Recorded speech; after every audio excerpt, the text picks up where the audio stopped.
안녕하세요. 오늘은 생각하는 힘에 대해서 여러분들과 이야기를 나누고 싶습니다. 체념하지 않는 인간의 능력을 생각해 본 적이 있으세요? 넓이뛰기를 뛰고 또 뛰어도 도달할 수 없는 그 거리를 향한 끊임없는 도전이라던가, 쉴 새 없이 달려가는 그 마라토너의 길이라던가, 왜 이렇게 힘든 일을 지속하는 걸까요? 여러분들은 한번 생각해 본 적이 있으신가요?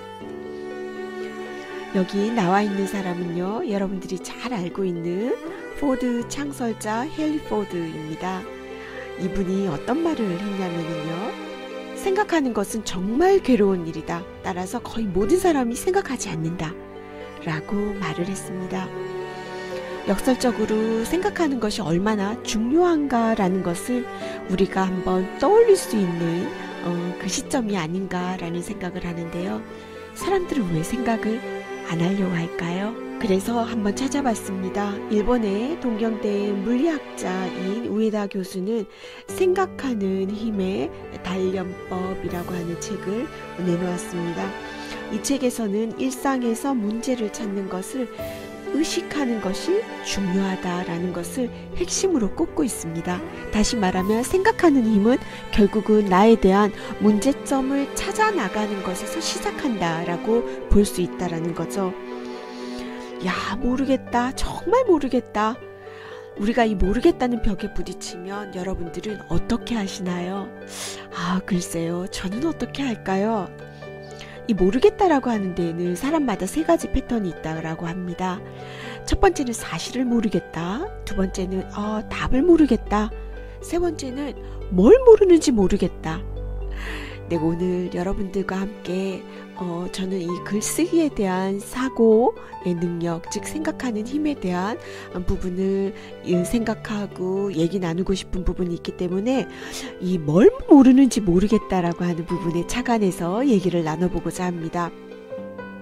우리는 좌절하지 않기 위해서 어떻게 해야 될까요?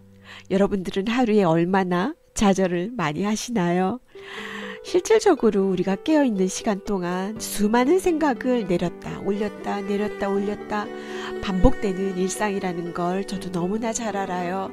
그런데 글쓰기에 대한 생각을 하고 난 다음부터는 수필에 대한 모든 작품이 나의 일상이 소재가 될 수 있기 때문에 그때부터 나의 행동 하나하나 또 내가 뱉는 말 하나하나에 대한 것들을 깊이 있게 생각하게 되고, 그게 작품으로 될 수 있는 방법을 생각하게 되고, 또 그게 문장으로 되었을 때 어떤 것이 옳은 건지 어떤 것이 더 곱고 바른 것인지 이런 부분에 대해서 생각하게 되는 그런 습관이 조금은 든 것 같아요. 그러다 보니까 심하게 좌절하기보다는 생각의 패턴, 약간의 방향을 틀게 되는 그런 저 나름대로의 좋은 습관으로 바뀌어가고 있지 않나라는 생각이 들고, 또 이런 걸 느끼다 보니까 많은 분들에게 가능한 한 글쓰기에 대한 취미를 가졌으면 좋겠다라고 하는 것을 저는 권하는 입장입니다.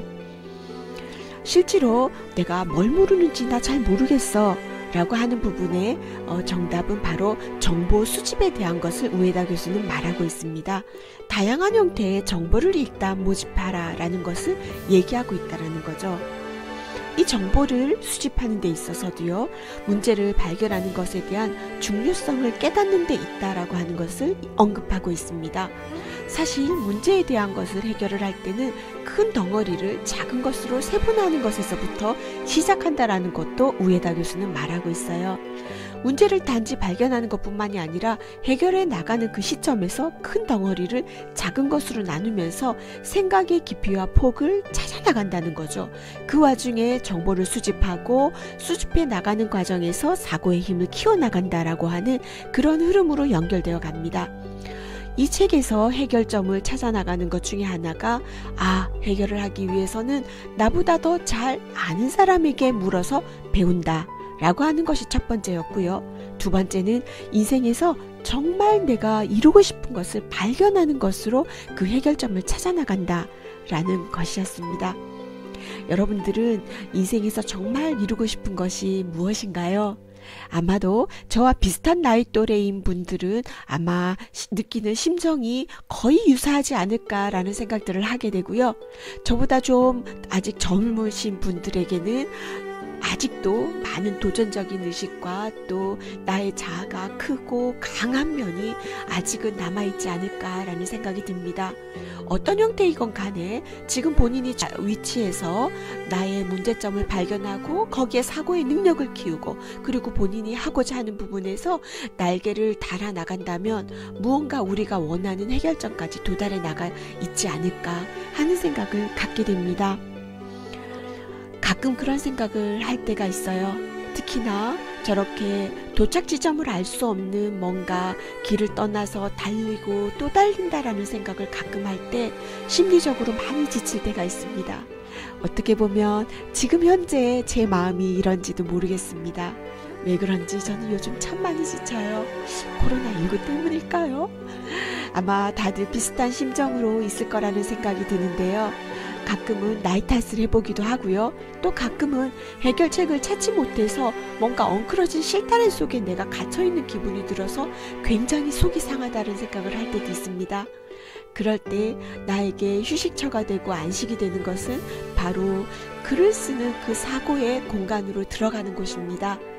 그래서 여러분들에게 이렇게 권해보기도 하는 거고요. 저는 때때로 내가 좋아하는 것을 원하는 만큼 내가 원하는 속도로 배우면 참 좋겠다 이런 생각을 할 때가 있어요. 여러분은 어떠신가요? 그러나 삶이라는 것이 내가 원하는 것만큼 그렇게 쉽게 다 뜻대로 되지는 않는 것 같더라고요. 맞아요. 뒤늦게 뭔가 이렇게 사고할 수 있고 생각할 수 있고 또 이 생각을 뭔가 의미를 붙여서 글이 된다라고 하는 수필을 만난 이후로 제 삶에서는 많이 생각하는 부분이 달라졌고 거기에서 느끼는 희열은 굉장히 크다라고 말씀드릴 수가 있어요. 그러나 또 현실은 그 수필에만 얽매이기에는 제가 해야 할 다른 일들이 또 엮여 있다라는 부분에서 개인적으로는 안타까울 때가 있습니다. 그러나 그걸 또 적절하게 잘 균형을 맞춰서 나가야 된다라는 거, 또 그렇게 현명하게 찾아 나가야 된다라는 것을 생각하면 조급해하지 말자라고 스스로를 여러 번 위로하고 도닥이는 시간을 갖기도 하죠. 여러분은 어떻게 바라보고 계신지 모르겠습니다. 그러네요. 헨리 포드는 그렇게 얘기를 했죠. 생각하는 것은 정말 괴로운 일이다. 따라서 거의 모든 사람이 생각하지 않는다. 이 창설자가 바라봤을 때 얼마나 많은 사람들이 그 조금의 생각의 깊이를 가져갔을 때의 새로운 차관과 좀 더 다른 더 깊이 있는 해결책으로 많은 발전과 좋은 결과를 가져올 수 있음에도 불구하고 멈춰있는 사고에 대한 안타까움을 이 단 한 문장으로도 절절하게 느껴지는데 여러분들은 어떠세요? 네, 오늘 여러분들과 함께 나눈 이야기는 곽흥렬 수필가님이 말씀하신 것으로 매듭을 짓고자 합니다. 곽흥렬 수필가님은요, 수필 쓰기의 모든 것에서 이렇게 말씀하십니다. 사유 없는 수필은 한마디로 수필이 아니라고 단언할 수 있습니다. 여러분들 공감하시나요? 비단 꼭 글쓰기가 아니어도요, 생각하는 힘을 기른다는 것은 여러 가지 업무적인 면이나 내가 살아가는 데 있어서 든든한 지팡이가 되는 것임에는 틀림없다라는 생각이 듭니다. 여러분들은 여러분들 나름대로 책을 의지하고 또 귀한 말씀들을 의지하면서 여러분의 생각의 힘을 키워나가시는 그런 하루하루 되시기 바랍니다. 지금까지 함께 해주셔서 감사합니다. 여러분 안녕히 계세요.